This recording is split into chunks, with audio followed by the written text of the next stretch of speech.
Oke, saya mulai saja ya. Oke, Assalamualaikum warahmatullahi wabarakatuh. Selamat bertemu lagi ya untuk kelas 6 Manajemen Pemasaran A1 ya. Di mata kuliah Analisa Pasar dan Perilaku Konsumen, kita masuk di TM ke-13 ya. Oke.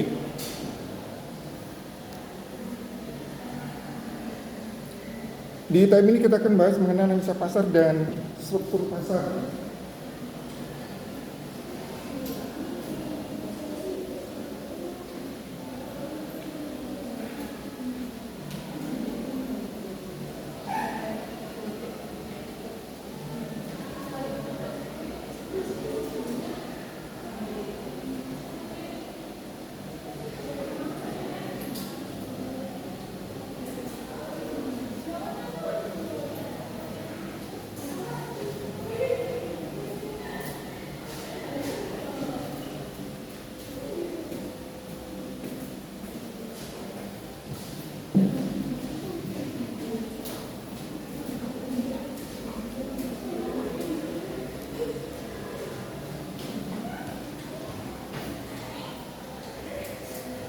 Oke, jadi itu materi ini berarti kita akan membahas mengenai segmentasi, apa yang dimaksud segmentasi pasar, kebutuhan pasar, analisis pesaing, kemudian strategi pemasaran, konsep pemasaran, dan kepuasan pelanggan.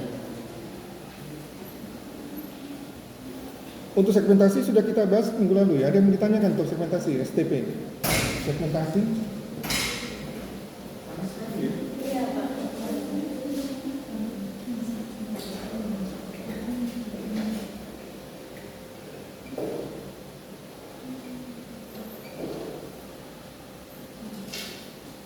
Biasanya ada aktivitas yang berdiri.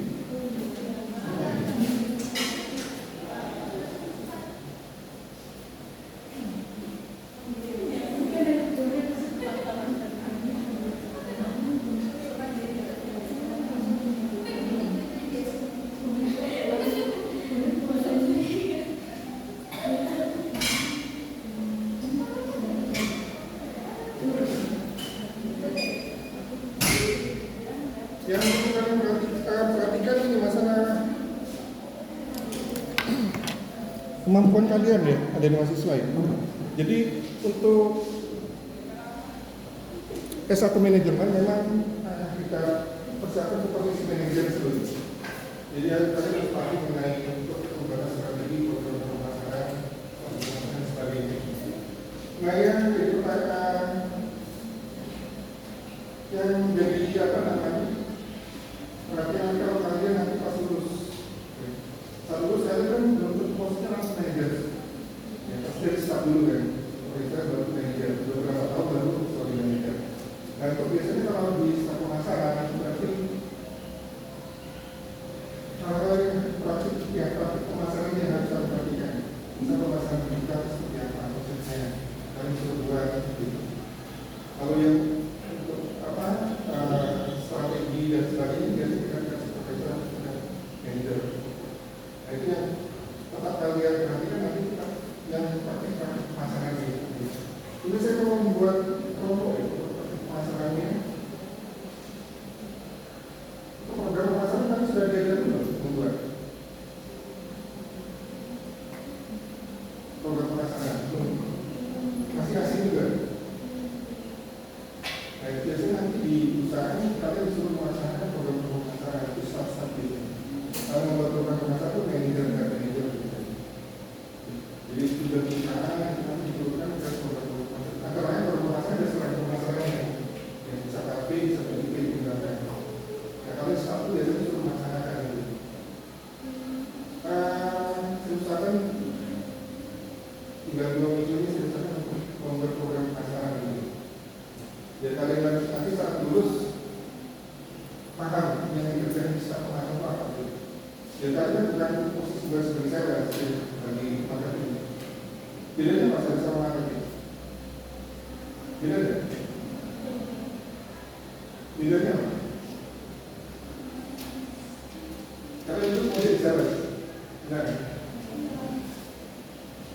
Sales bisa kan? Itu sales. dilatih. Tapi marketnya menjadi dilatih. Oke, kita masukin aja dulu ya.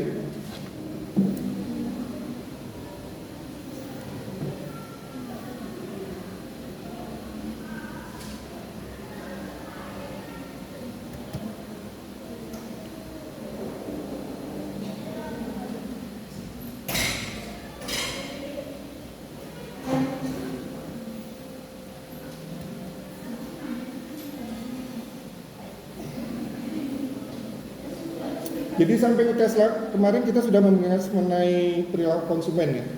Apa yang mempengaruhi perilaku konsumen dalam keputusan pembelian? Antara lain kan ada program pemasaran itu. Ya, di kotak yang paling kiri itu program-program yang dilaksanakan oleh marketer yang akan mempengaruhi konsumen dalam pengambilan keputusan. Di samping itu ada pengaruh eksternal dan internal yang mempengaruhi konsumen. Pengaruh dari eksternal apa yang mempengaruhi konsumen dalam pengambilan keputusan? Apa? Itu harus di luar sudah di luar apa namanya? Langsung nangkap situ kalian. Seperti konsep pemasaran itu sudah di luar kepala. Ya. Jadi faktor eksternal antara lain apa? Budaya, faktor keluarga, kemudian faktor lingkungan sosial itu di luar eksternal, di luar konsumen yang mempengaruhi mereka mengambil keputusan. Misalnya di lingkungan tingkat sosial gitu. Teman-temannya kelompoknya seperti ini jangan boleh semua. Nah itu pasti akan mempengaruhi itu dalam menjalankan juga. Dan faktor internal apa? Kepribadian, motivasi dari diri kalian sendiri, pribadi kalian seperti apa? Itu yang mempengaruhi juga. Jadi ada selain itu program pemasaran, program dari harga, dari ditawarkan oleh marketer, kemudian produknya ditawarkan oleh marketer, place-nya, promosi pasti akan mempengaruhi sesuai dalam keputusan. Dalam pengambilan keputusan ada berapa peran konsumen itu dalam pengambilan keputusan? Ada berapa peran?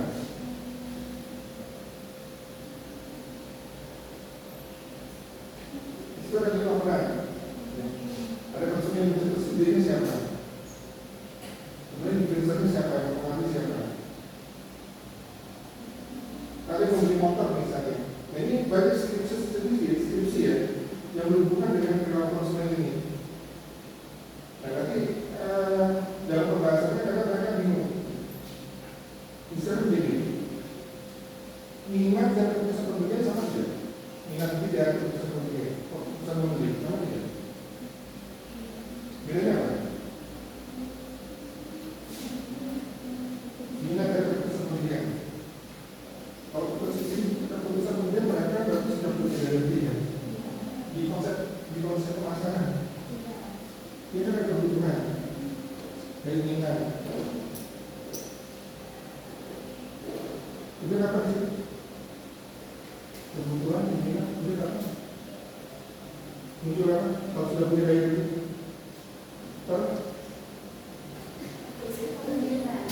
permintaan dan itu sudah ada daya beli akan muncul permintaan. Jadi dua hal ini menjadi dasar pemasaran kebutuhan dan keinginan konsumen yang harus kita penuhi, harus kita puaskan. Nah kalau ada daya beli mereka kan muncul permintaan. Jadi minat itu masih keinginan kalau minat, ya minat itu masih keinginan. Nah kalau terus kemudian berarti dia sudah punya daya beli, sudah mau punya kemampuan membeli. Kalian mau minta barang, memesan barang. Kalau tidak ada daya beli, bangun kalian akan sembarangan. Kalau minat saja berarti masih keinginan. Itu kadang yang masih belum dipahami dengan mahasiswa. Jadi misalnya strategi pemasaran atau strategi pemasaran adalah keputusan pembelian dengan variabel variabel di sini menggunakan minat. Jadi tadi minat dan keputusan pembelian bedanya kadang masih belum paham. Jadi kalau minat itu masih keinginan sebelum itu. Kalau keputusan berarti sudah punya daya beli. Nah kan ini muncul syarat biasanya di sampel kalkulasi kita ambil sampel. Sampelnya misalnya kalau minat ini harus sudah beli, sudah pernah beli 2 kali atau 3 kali, itu 1 kali. Ya, itu di penghasilan.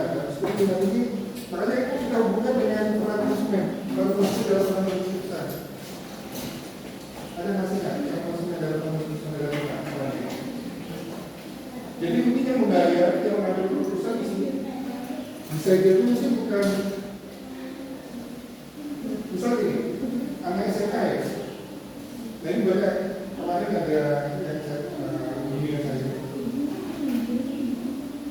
Untuk pembelian motor Suzuki. Nah motor Suzuki, dia berminat, ya, bagi keinginan bagi. Nah ada mahasiswa yang menyatukan di sini harus ada penghasilan. Nah sekarang minat apa? Jadi untuk kemudian dia itu dari pimpinan. Jadi orang SMA walaupun belum punya penghasilan, dia sudah bisa masuk di peran pengambilan keputusan. Mungkin dia yang sebagai institusi dari kerja tentang orang tuanya yang mungkin foto studi bagus, fiturnya seperti itu. Nah desainernya mengambil keputusannya akhirnya yang mempunyai penghasilan. Ya. Yang memakai siapa? Yang memakai anaknya. Makanya peran konsumen dalam pengambilan keputusan ini harus dipahami juga.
Nah ini ya, jadi ini peran konsumen ya, peran-peran dalam pengambilan keputusan ada 5 di sini.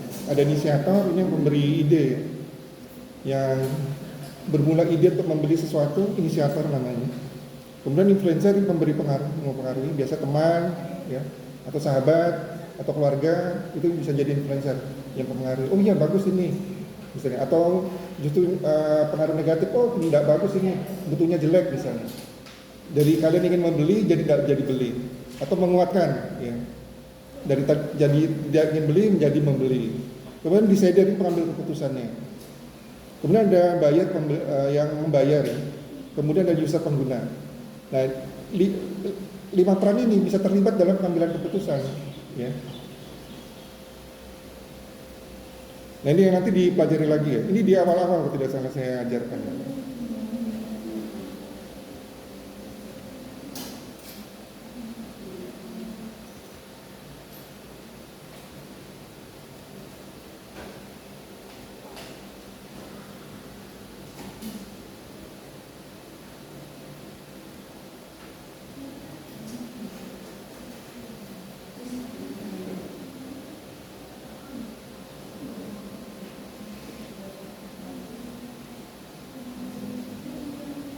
Nah ini model perilaku konsumen ya. Jadi saya ingatkan lagi. Jadi dia ada stimuli dari marketing. Ini program marketing maksudnya di sini. Ya. Ada program untuk produk, price, place, promotion. Ini dari marketernya, dari marketing. Ya. Kemudian ada pengaruh dari luar, dari dalam. Ya.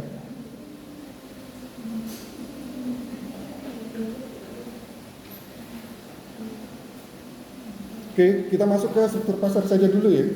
Nah, ini harus kalian perhatikan dari dalam memasuki pasar kita harus memahami struktur pasar dulu ya. Segmentasi saya kira sudah saya jelaskan ya. Jadi saya ulang saja. Jadi untuk segmentasi ini membagi sebuah pasar ke dalam kelompok pembeli yang khas berdasarkan kebutuhan, karakteristik atau perilaku. Jadi kalau kita lihat dari konsep pemasaran,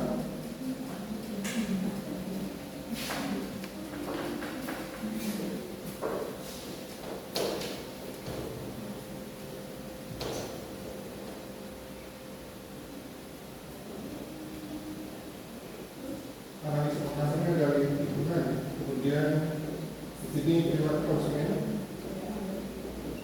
Perilaku konsumen ini heterogen sudah, bermacam-macam. Ya. Ini kita pelajari kemarin. Ya. Jadi dipengaruhi oleh beberapa hal.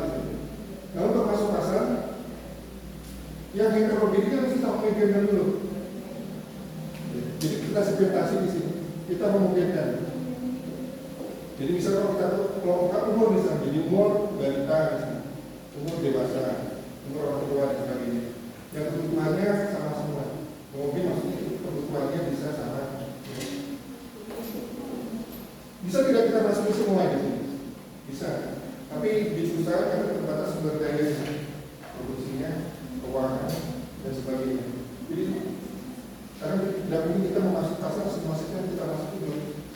Nanti hasilnya tidak optimal. Ya. Dan nanti kita segmen dulu di sini.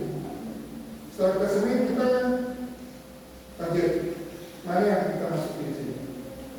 Target ini.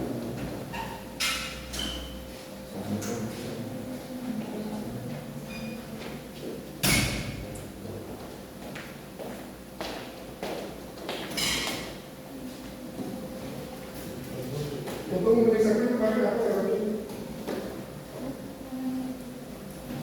Kita memilih segmen berdasarkan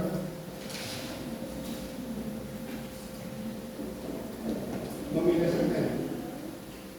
Di baru saya masukkan di sini materinya ada semua sudah ya. Bisa dibuka di dalam ini. Dan pertama bisa diukur ya, terukur.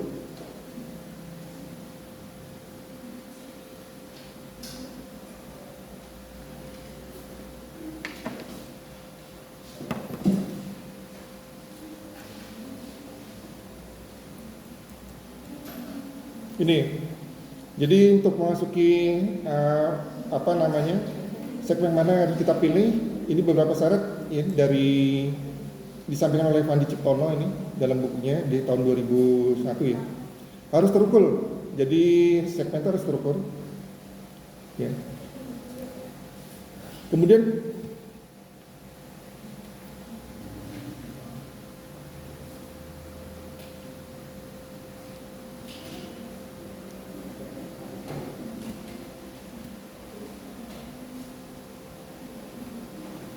yang kedua dapat dijangkau, ya. Jadi ini memilih segmen, ini mungkin keluar di UAS.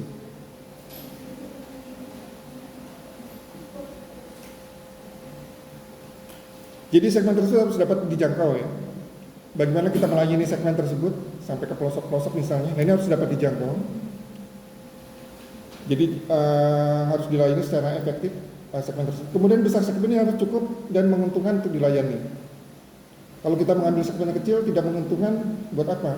Ya. Karena tujuan dari perusahaan akhirnya apa? Laba yang dicari kan.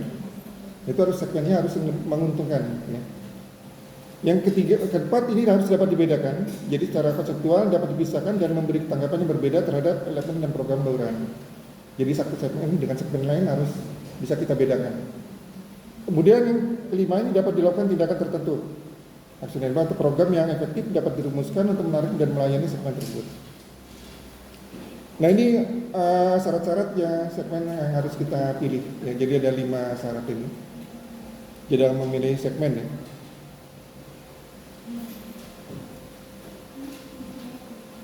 Untuk pemilihan segmen ini bisa berdasarkan faktor geografis, demografis, psikografis, perilaku. Jadi untuk faktor geografis ini berdasarkan pendudukan. Demografis ini